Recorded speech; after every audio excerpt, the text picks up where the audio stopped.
Hello everyone, I am here today playing some Hearts of Iron 4. Today everyone, I'll be making a tutorial on how to play Hearts of Iron 4. This is a beginner's tutorial, so if you already know how to play the game, you might not really learn anything from this. You might not. Um, this is my new account, by the way. If you see how low like the hours played and playthroughs is, it's because I used to play on Xbox, on Xbox Game Pass, and then I bought it.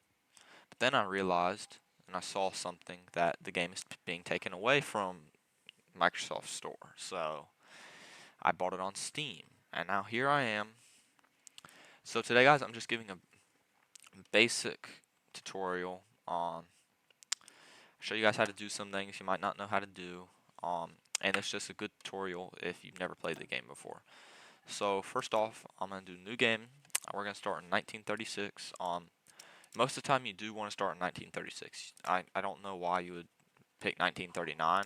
This just gives you time to like just prepare for the war. So I don't know, which country should I play as? I'll just play as good old Germany, of course.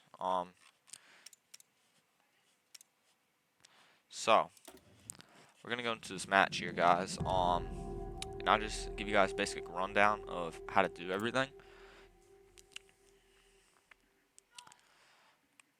While we let's let this load.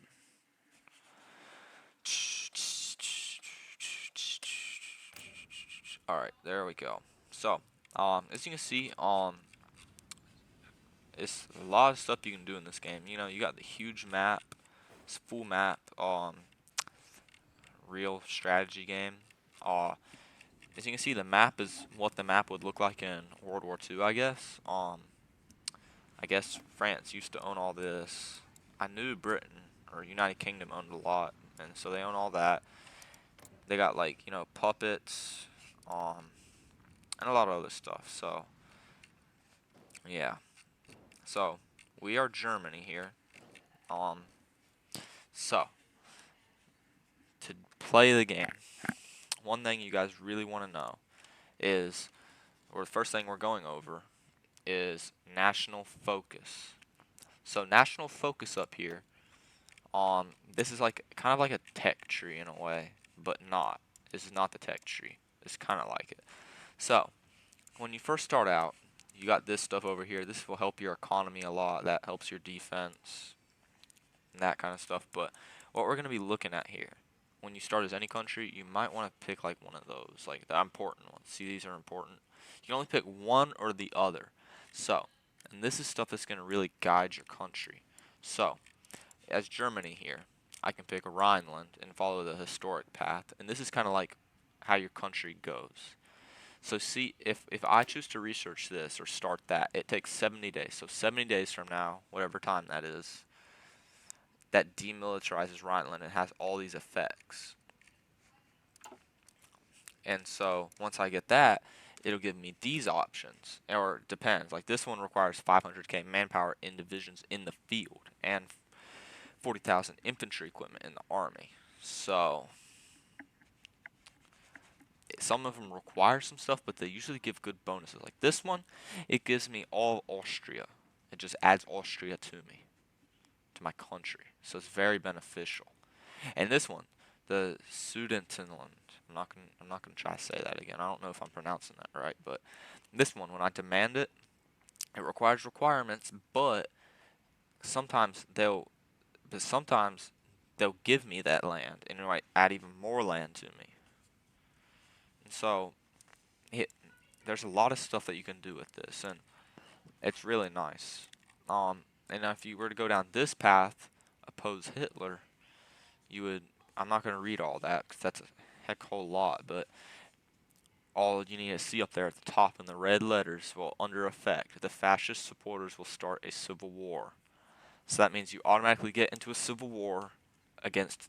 It's like Germany, like democratic, or not national, democratic, non-aligned Germany as their government type versus like fascist Germany, like Third Reich.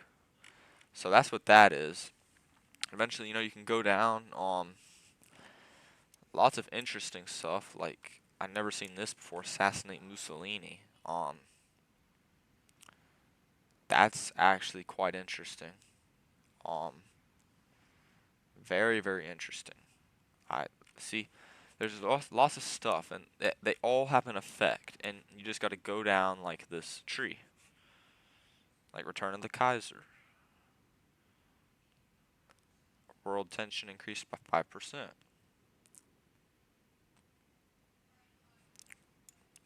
You see, it's really nice. So the tech tree, and also you got these over here, like 4-year plan, and every country's is a lot different, but most of them have this kind of stuff too.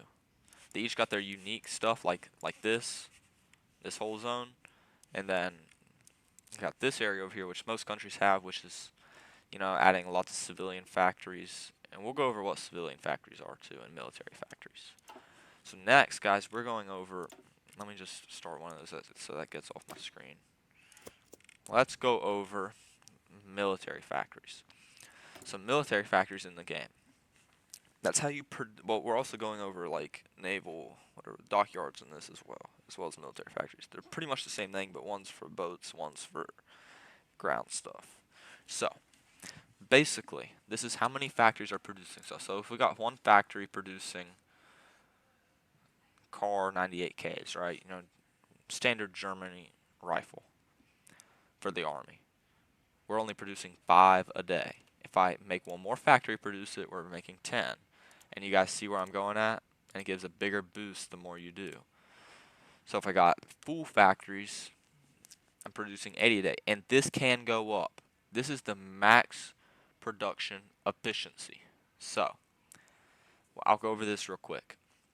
The production efficiency. Right there. If you go in, well, so, you have a research tree up here. Research. Lots of stuff you can research. If you do this and just go down that increases the maximum production. And that means, which one is it again? That means that you're producing, your like factories will get more experienced at it and more efficient at it. And the longer you, like, let's say the cap's like right here, let's say like at 75, then the production efficiency will just go up. You see 0.05% a day. And so eventually you'll be producing, like with all these factories, instead of 79 a day, about 160 a day. That's how that works. So you'll be producing about 160 a day at max if your efficiency's max. And pretty much the only way to remember to get efficiency max is just leave it going. And so, like we got 5.5 artillery being built a week. I can do that, and I'm building 1 a day, then 2 a day, 3 a day, and so on, so on. Same for everything else. And pretty much that's the same concept with ships and boats. So pretty much with boats, like let's say, oh shoot. So let's say, want to give me a dockyard, I guess, but let's say, like, it's just the same thing. Like this boat will be done. This one Type 2 submarine will be done on the 7th of February, but 2 dockyards the 20th of January, and so on. Like January 6th, I can be building one of these like every few days with maximum dockyards assigned. So it's yeah, you guys see what I'm saying. It's the same thing as military factories basically, except the only thing different is that you can only build these on the coast. You see, it won't let me build dockyards down here. You have to build them on the coast, which you probably assume anyway. Alright guys, so next thing we're gonna go over is construction. So you see, we got lots of stuff you can construct. So the main important stuff you want to construct is this, that, that. That can sometimes be important. That's important. Well, pretty much everything's important. So, first we're gonna go over like a few. I'm not gonna go over airbase because that's kind of self-explanatory. It's an airbase, so airport. It's just an airport. It's just a place you can launch planes from. Just pretty normal. All right, guys. So, we're going to construction here. So, infrastructure. So, infrastructure, what that does, like, let's say, we got Moselland right here producing 90 iron and 25 aluminum. Pretty sure that's what that is. If I were to add infrastructure or build an infrastructure in it, it would add 10 more iron being produced. So I'd be producing a 100 iron, as you can see. So that's what that does. Now we're going to go into anti-air. Let's say I'm in war with the United Kingdom, or let's say I'm in war with the United Kingdom, and they got freaking like bombers just constantly bombarding me, and you wouldn't be a fan of that. You could just build anti-air. Let's say they're heavily bombing this region. I just put anti-air in that region, and like max it out, and it would just constantly just pound their airplanes and take them out. That's what that'd do. So, that's pretty much all anti-air does. It really helps protect from bombers. So, military factory, you guys already know what that is. If I build one military factory, it lets me do one more of these like that. Same for dockyards. Civilian factories, that's how you build stuff. So, see, let's build one civilian factory and more civilian factories. I got 15 civilian factories building one and 11 building 5. So, like, let's say I completed, let's say our building 4, right? Like, I would have, instead of 34 civilian factories, I would have 38 civilian factories. That means I could build more stuff. You guys get what I'm saying? Fuel silos, it just increases your fuel capacity of your nation. Synthetic refinery, you get better fuel gain, bonuses, and you also get one synthetic rubber. I believe that's what that is. I think let's or rubber, not synthetic rubber. Alright, so now the next thing we're going to go over is rocket. I can't place that. But so the rocket, it's basically just a bomber that does not come back. It's just easy. The first two suck. The V1 and the V2 suck. But the V3's pretty much got like worldwide range, so it's pretty damn crazy. So, if you can get your hands on that, it's in the research tree. Right there. I think that's it. Yeah, V3 rocket. It's better than the V2 rocket.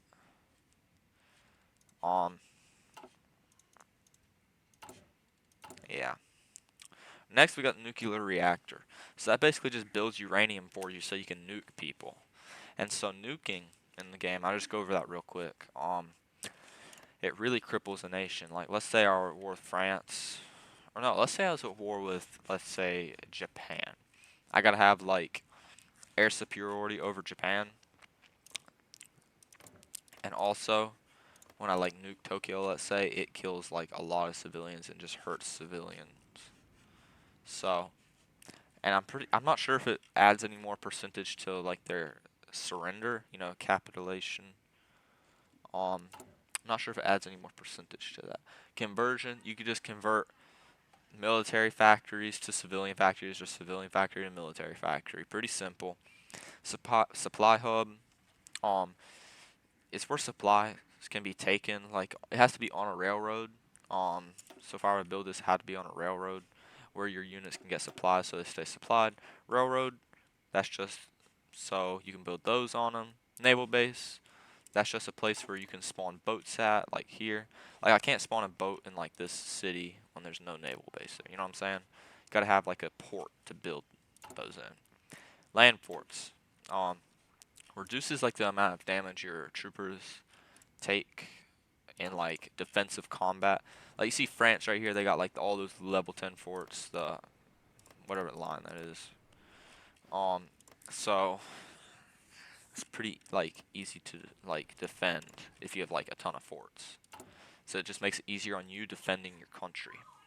So if like let's say like you're Czechoslovakia and you want to play as Czechoslovakia, build forts like around like just around your border with Germany mainly. And you will be able to hold them off for quite some time until they just start mass attacking you. Now we're going to go over coastal forts. You see, it says this building inflicts an attack penalty of minus 15% for each fort level on the attacker and naval. So if I put like, I think you can level 10 that. Yeah. So if I have like level 10 naval forts on like my whole naval border, naval invasions will be a pain in the butt for like anyone attacking. Like I might be like the most invincible nation in the game if that's what happens. Based on like if I had troopers all on my borders, and it's basically like the Battle of D-Day, the Atlantic Wall. That's pretty much what that is. Like it's just like a huge like defensive structure on the ocean. So now we're gonna go over one more important thing. Resources. These are very, very important. So let's say this is a quick example, but you see I got -6 rubber. Or yeah, -6 rubber. I'm gonna go over here. I need rubber to make my airplanes. It hurts the amount of airplanes I can make. I'd be making more airplanes and a lot more airplanes if I were just like it really hurts your production. Like you see this, I can only make 2 trucks a day pretty much. Only 2 trucks a day for rubber. Like without the rubber. And I bet if I got rubber, I could probably be making a lot more than that. So make sure you always have sufficient resources to do what you need to do. It's very important. Now we're going to go over something you guys might want to know. Is how do you spawn troops? Well, spawning troops is quite simple. Let's start the time here, max. So you see this right here? So you see equipment 5%. That's how much equipment. We already got plenty of manpower. Germany's already got tons of manpower. Well, good bit. Infantry equipment. That's how many guns you have. You need to have max guns for your people to work. Support equipment. You need that too. And I need all 12 of my artillery pieces. Well, I don't have to have all of my stuff. I can make an unfull equipped division, but they are less efficient. So now, see, I almost got this full supply division right here, or unit. See, they're pretty much at 97. They're at 97%. So that's really good. Now you just gotta pick a location, and if you want more people in those units like that, so like you spawn 5 at a time, that's what that is. Oh, nice for them. But so see, if I just pick a location. See these like little square-like things? I just pick one of those and click it. Except this is demilitarized, so just forget about that. And they have to be core territories because I don't think that's a core territory. So if I want to spawn these guys right there, let me wait for these guys because they have to be at least something % trained. See, it's spawning 5 divisions in, and they're all fully equipped pretty much. Almost, just not enough artillery or sport equipment. Well, great for them, great. Oh, now Rhineland's militarized, okay. So now let's say, right there, okay. Kind of forgot where it was. Oh. Now, I'm just going to click that, and you see I just spawned 5 units right there. So, let's just justify on them real quick. Now I'll just let that run while we cover more stuff. So, another really important thing you guys might want to know about is how do you make an army? You see these things down there? This is going to be how you make an army. So let's say I want to make like an army to attack the Netherlands right there. Alright, so I'm going to select all these guys. And you see this will light up green. This plus mark. So I click that, and that makes an army. And so you can form lines with the army and do lots of things. But first, before we get into that, let's go to this, the commander. Stop. So, you have lots of commanders to choose from.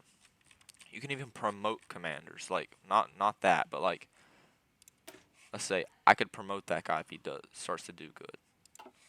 So, what I'm gonna do here is, let's just say I want to select this guy. See, he's a good one. Cause see, he's got good infantry stuff and good. That's a good bonus right there. So he's pretty decent to start off with. And there's our stats right there. There's skill level. So we're gonna go with him. He's gonna be commander of our army. So now what we're gonna do, what we can do, is we can click front line. Now if you want to just, it'll automatically want to put a front line just on like that country. But what I can do is hold left click and just drag. If I only want my line to go that far, I do that. If I want it to go all the way, I do that. So you see, it can be quite effective. And the AI will automatically, well, technically this guy will automatically position the troops in strategic areas where he needs them to go. Well, and let's see, I can already spawn some. Oh, what do they need? Oh, support equipment. What do they need? Oh, they don't have a lot of tanks. I'm not even gonna spawn them in. So you see, we got these guys here, right? If you got like people who aren't part of an army, and you see they'll have that thing on the side of them that they are part of an army. So I click them, then I hover over him, and I left click, and then that adds him to the army.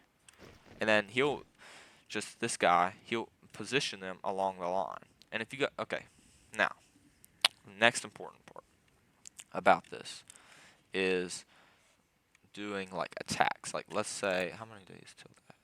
So we're really close. So let's say I want to have like a big, like this is also really important when you're attacking larger countries. Like if I were to go war with the U.S., France, Italy, any of these decent sized countries. This, not the best example with this country, but this is the best I could do without you know, them guaranteeing the independence of like pretty much every country over here. But so if I were to go to war with them, right?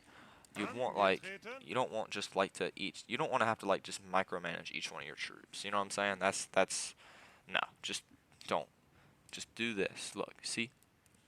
Select offensive line. And then you can do this. Hold the left again.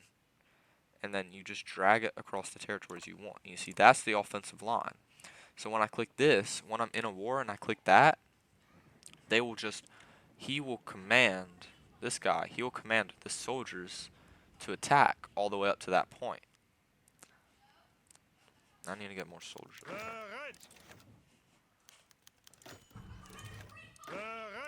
So as you see, it makes it easier on you to manage the game and your army when you do that. Because if not, you pretty much have to micromanage everything, and that kind of gets kind of tedious doing that. So as you can see, they're going to pretty much push all the way over there and all the way up to Amsterdam. So we won't be getting any of their big cities. But then, once I conquer all that, then I can make another push. So let's go to war right now, guys. So they're not being guaranteed by anyone. So let's just go declare war. So as you can see, I'm in a war here. See, by the way, this is up here. When you're at war, you click this, and it shows you, this bar shows you how close you are to surrendering. Once your bar has reached max, you can't choose whether you surrender or not. Like, you have to surrender. Like, it forces you into surrender. So, this button right here, or this thing, not button, shows how many divisions they have. They have 5 to 11 divisions. And this shows the amount of factories they have. I think I get those if I capture them. And this shows how much manpower they have in the field, and this is how much I have in the field. So, this is an important part. This is allies. Allies would be under them. This is their puppet. They haven't called them into the war. If they got that like bluish, blackish, grayish background, they have not been called into the war yet. So that's also very important to know. So what we're going to do here, I'm going to teach you guys how to use airplanes real quick, and boats. So you see, they got 15 airplanes over northwest Germany, and western Germany they got 22. So what we're gonna do is send these planes in, misclick, over northwest Germany. Now they just called the Dutch East Indies.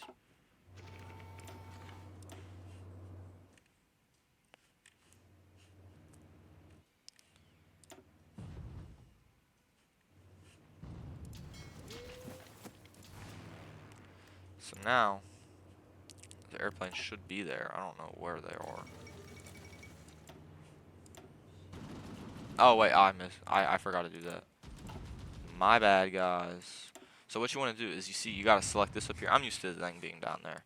So you click that, and then I would left click that, and that'd send my air units to go do air superiority missions, which is take out their fighters.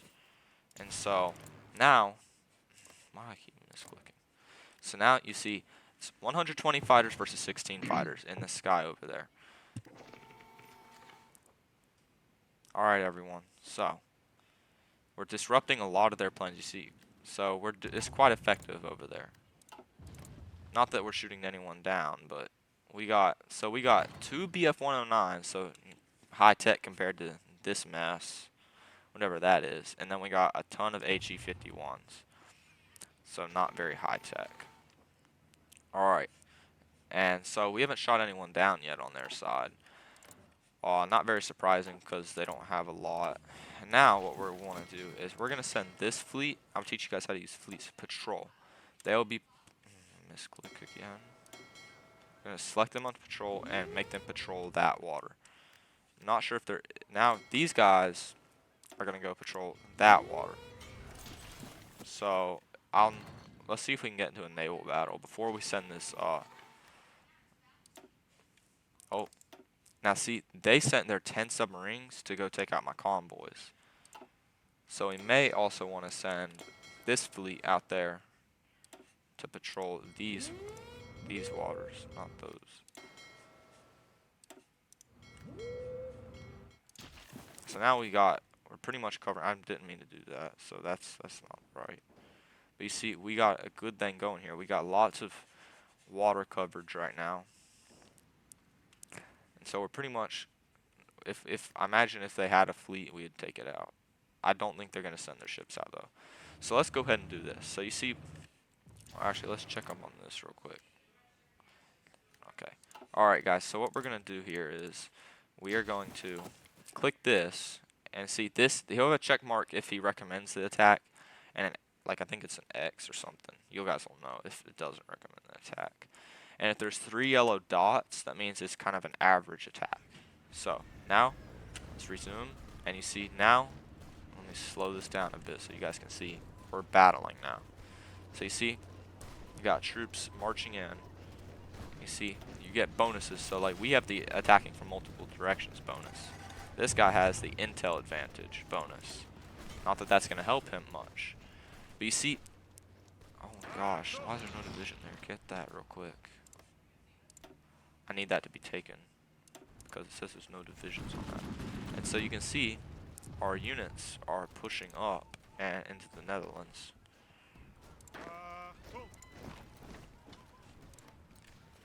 And now this guy, you know, see we're doing pretty good here. Now we're just gonna conquer that. Let's conquer that. Let's move in here. Oh, and see, they just surrendered.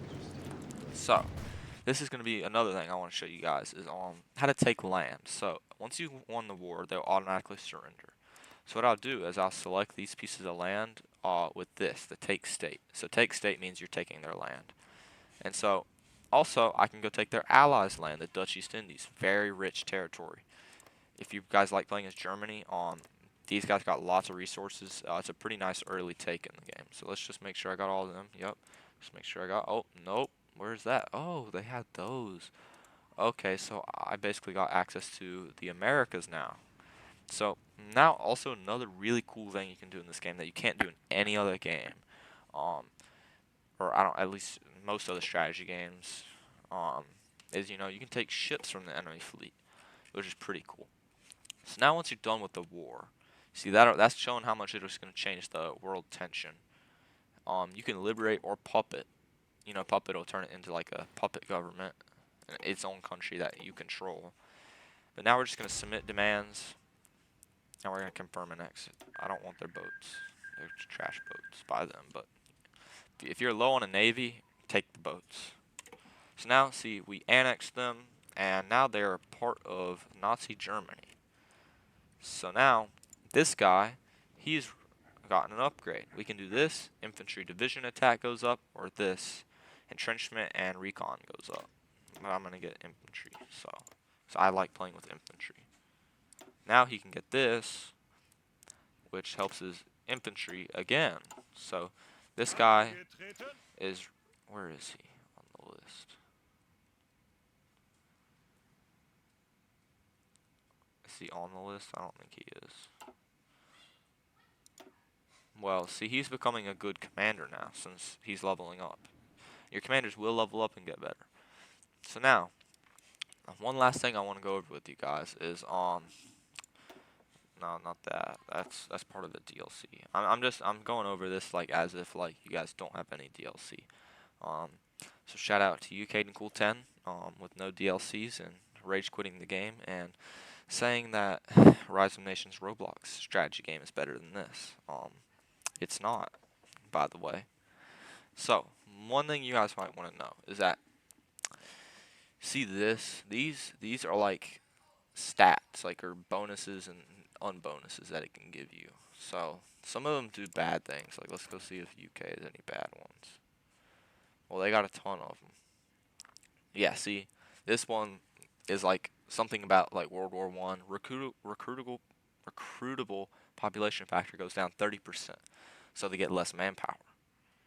And so a lot of them do good stuff, as you can see. So up here, you can see your faction.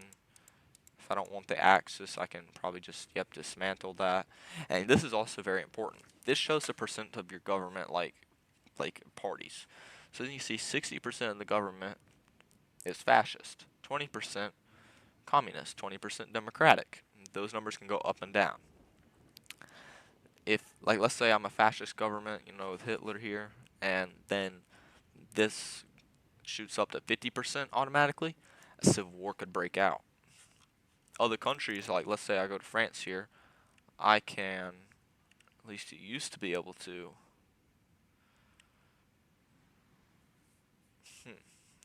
I don't know if you can anymore. You used to be able to just like kind of boost like their try to boost whatever it is, your kind of government in their place.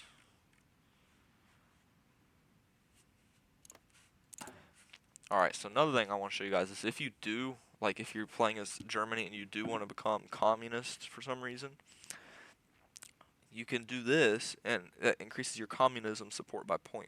So 0.1% a day. Or not a day, but every once in a while. I don't know how often.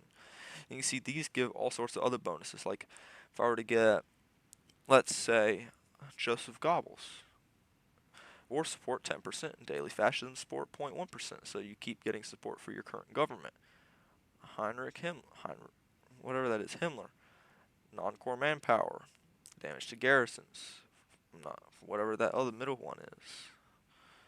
And see, each guy gives individual like bonuses. Some of them, I'm not sure if any of them give downsides. And what you can also do is you can pick companies. The reason these are here is because I have a DLC active. Then another important part is military staff. So this will give you military bonuses. So if I want Chief of Air Force, Military High Command, that kind of stuff, really cool. So, and then you got your research tree. If I want to research, you can research this, and that'll give you better stats for everything, and that kind of stuff, guys. Let's see. You can also do the. Well, that's actually part of the DLC, so I'm not gonna go over that today. So, guys, that's gonna be it for today. Hope you guys learned something about the game, and it's a pretty good game. Oh, wait, one real quick thing. Political power is very important. That's how you get these guys. You get political power like every day. Stability is like your stability. So if you got low stability, civil war could happen pretty easy. And your country will break up. War supports how many people support your country. And factories and manpower, that's self-explanatory. And fuel, that's pretty simple. Alright guys, so these are also for like getting stuff. That's, yeah, you got it's pretty easy to figure out. But alright guys, so that's it for today. Remember to like and subscribe to my YouTube channel.